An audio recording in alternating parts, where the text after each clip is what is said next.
입술 필러도요, 원장님. 이게 트렌드가 있잖아요. 예전에는 보면은 뀨 하는 이렇게 입술에 굉장히 통통한 입술이 유행이었다면 요즘 좀 트렌드가 어떻게 되는지, 그리고 환자분들께서 어떤 모양을 원하시는지 이런 거 얘기를 좀 해주시면 좋을 것 같습니다. 먼저 말씀드리자면 작은 입술을 좋아하는 사람은 없는 것 같습니다. 입술 필러 하면은 무조건 빵빵하고 크게 키운다라는 게 우리의 기본적인 선입관이잖아요. 그렇죠. 하지만 최근의 트렌드는 볼륨은 충분히 주지만 절대로 원래 갖고 있는 내 입술 모습을 무너뜨리지는 않는 선에서, 또 입술의 입체적인 형태를 부각을 시켜서 또렷하고 젊어 보이는 입술을 만드는 게 트렌드죠. 또한 얼마 전까지만 해도 입꼬리를 올리는 필러가 굉장히 유행이었는데 최근에는 그걸 과하게 이렇게 치켜 올라가게까지는 잘 만들지 않고 가볍게 떨어지는 것을 살짝 올려주는 정도로만 최근에 K 입술의 트렌드라고 생각이 됩니다. 좀 자연스러운 입술을 좋아하는 것이 요즘 트렌드인 것 같은데 어떤 식으로 좀 자연스럽게 해주고 계신지 원장님께서. 네, 일단은 본인의 그 얼굴형이라고 하는 게 제일 중요한 것 같아요. 그래서 본인 얼굴 형태에 맞춰서 장점은 조금 더 살려주고 그다음에 단점은 조금 더 줄여주는 방향으로 해서 입술 필러를 맞은 건가? 아니면 원래 저렇게 예쁜 건가? 라는 그런 생각이 들 정도로 자연스러운 입술을 선호하고 있습니다. 맞아요. 요즘에는 정말 자연스러운 입술이 또 트렌드가 된 것 같은데, 왜 필러를 맞으러 가면 이거는 수입산이고 이거는 국산입니다, 이런 얘기들이 좀 있잖아요. 국산이 좋은 건지 아니면 수입산이 좋은 건지 이런 궁금증이 좀 생기거든요. 우선 이제 필러의 종류부터 말씀을 드려야 될 것 같아요. 네. 저희가 이제 흔히 쓰는 국산 필러에는 뭐 뉴라미스, 유스필, 리주비엘, 아니면 로리앙 이런 것들이 있고요. 수입산 필러에는 뭐 유명한 게 주비덤, 벨로테로, 레스틸렌, 그다음에 테오시알 이런 것들이 좀 유명합니다. 그 가격을 보면은 아무래도 국산 필러가 더 저렴합니다. 그런데 상대적으로 오래 사용된 그런 필러가 아무래도 안정적이라고 볼 수는 있거든요. 그런 면에서 외국에서 먼저 개발돼서 사용된 그런 외산 필러들이 안정적이라고 하는 측면에서는 조금 더 우위에 있다고는 할 수 있을 것 같아요. 네, 입술 필러 제품 선정하는 게 참 어렵습니다. 해외에서 나온 제품들은 서양인들의 입술에 맞게 만들어졌기 때문에 한국 사람들이 원하는 입술하고 좀 다르죠. 그래서 참 어려움이 많았었는데 최근에는 가장 많이 사용을 하고 적극적으로 쓰는 거는 로리앙이라고 하는 제품입니다. 앞에 이렇게 세 개 파란색으로 있는 세 제품인데 장점은 굉장히 부드러우면서, 입술은 부드러워야죠 일단.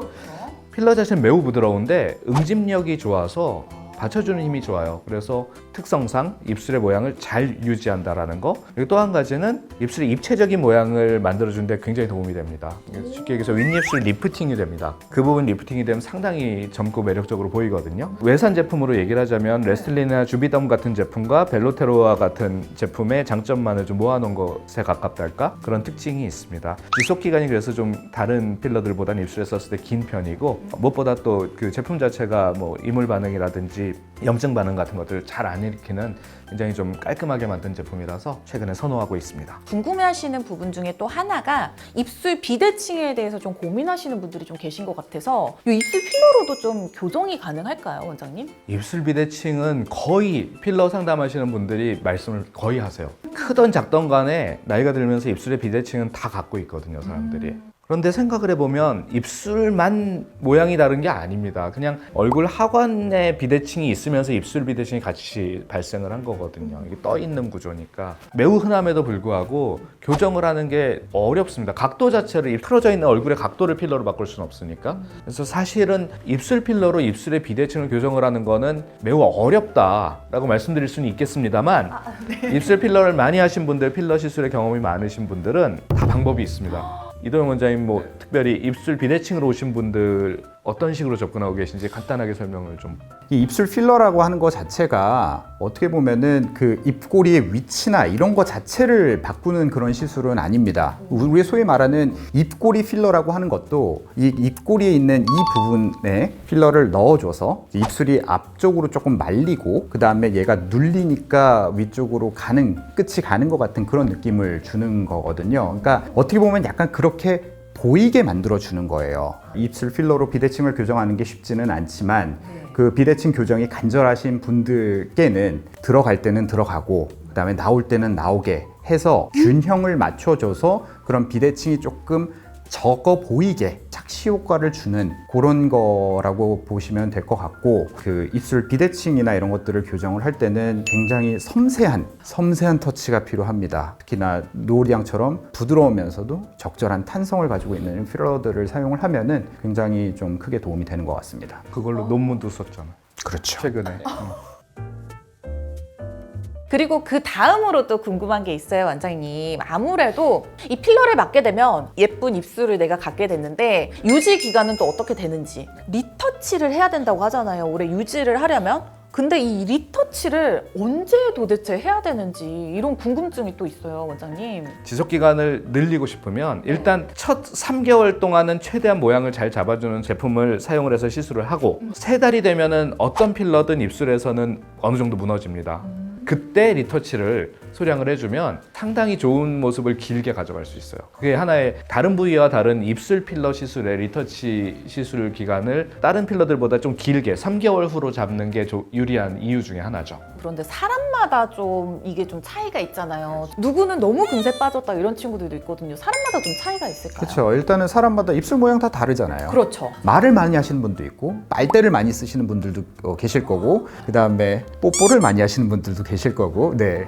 그러면 아무래도 조금 더 빨리 빠질 수밖에 없습니다. 그렇기 때문에 지속 기간이나 아니면은 환자분들께 해드려야 되는 그런 시술 자체의 차이가 있을 수가 있기 때문에 리터치는 항상 그 전문의와 상담을 통해서 결정을 하시는 것이 좋을 것 같습니다. 오늘 답변해 주신 거 너무 감사드리고요. 지금까지는 좋은 점만 얘기를 했다면 부작용에 대한 얘기를 안 할 수가 없습니다. 그래서 부작용이 나지 않게 하려면 주의해야 될 주의사항이 좀 있는지 궁금합니다. 네, 일단은 입술 필러를 하고 나서 가장 흔하게 생길 수 있는 부작용은 울퉁불퉁한 거예요. 그러니까 입술 자체 그 피부가 워낙에 얇기 때문에. 근데 이런 울퉁불퉁함이 발생을 했을 때 우리가 보통 이제 몰딩이라고 해서 요거를 이렇게 좀 만져주는 마사지 같은 이런 거를 통해 가지고 어느 정도는 해결을 해줄 수가 있고, 그럼에도 불구하고 뭐 뭔가 이렇게 만져지는 것들이 있다라고 하면은 그 부위에 살짝 저희 그 필러를 녹이는 히얼루로니다에스라고 하는 그런 효소가 있거든요. 그거로 살짝 녹여주면은 일단은 그거는 문제없이 해결을 할 수가 있습니다. 두 번째로 우리가 생각을 해볼 수 있는 거는 그 지연 면역 반응이라고 하는 그런 부작용이거든요. 이거는 이제 필러를 맞고 나서 한 일정한 기간이 지나고 나서 갑자기 내 몸 컨디션이 좋지 않거나 그랬을 때 필러가 들어간 부위가 굉장히 많이 붓는 거예요. 그러면은 이제 우리가 보통 이제 소염제라든지 이런 것들을 복용을 하면은 비교적 간단하게 해결이 될 수 있는데, 만약에 이게 내가 몸 컨디션이 좋지 않을 때마다 계속해서 반복해서 붓는다, 그러면은 그 필러는 녹여야 합니다. 비교적 그런 부작용들이 덜 생길 만한 그런 좋은 필러를 선택을 해서 놓는 게 중요하죠. 피할 수 없는 부작용 중에 하나는 엄청 드물지만 혈관을 필러가 막아서 생기는 문제거든요. 걱정하지 마십시오. 그 입술은 그 부작용이 그래도 좀 덜 생기는 부위입니다. 다른 부위보다는. 또한 생겼다고 하더라도 초기에 빨리 발견해서 적절한 조치를 받으면은 미간이라든지 이런 부위들보다는 훨씬 잘 대처가 가능하거든요. 빨리 병원에 연락을 하는 게 좋은데, 환자가 알 수 있는 방법은 상상할 수 있는 것보다도 굉장히 심한 정도의 통증이 시술 직후부터 점점점 1시간, 2시간, 3시간 가면서 심해지고 시술 받은 부위 주변으로 붉은색이 영역이 점점점 넓어진다, 이러면은 혈관에 좀 문제가 생긴 게 아닌가 생각하고 병원으로 빨리 연락을 하시면 경험이 많은 필러 시술 전문의들은 다 대처를 할 수 있는 방법을 가지고 있거든요. 빨리 대처하면 된다. 너무 겁내지 말자. 시술 잘하는 사람한테 받자.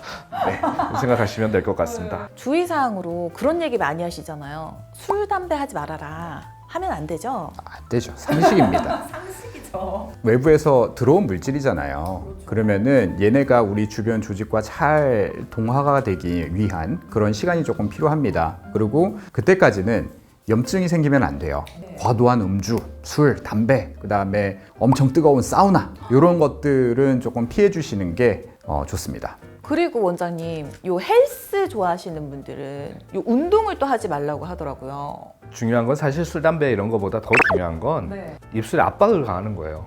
혹은 너무 과하게 움직이는 거. 근데 그럴 일이 없을 것 같지만 생각보다 굉장히 많은 환자분들이 시술하고 나서 그 자리를 엄청 많이 만집니다. 그렇게 되면 제자리에 있어야 될 것들이 주변으로 이동을 할 수 있어요. 자꾸 만지작거리거나 누르거나 하는 건 좋지 않습니다. 네, 지금까지 원장님 두 분과 함께 입술 필러에 대해서 자세히 알아봤는데요. 많은 도움이 되셨길 바라면서 MC 김세연이었습니다. 지금까지 아름다움의 시작 리더스 피부과 건대점의 이도영 원장. 청담점의 노낙경 원장이었습니다. 감사합니다.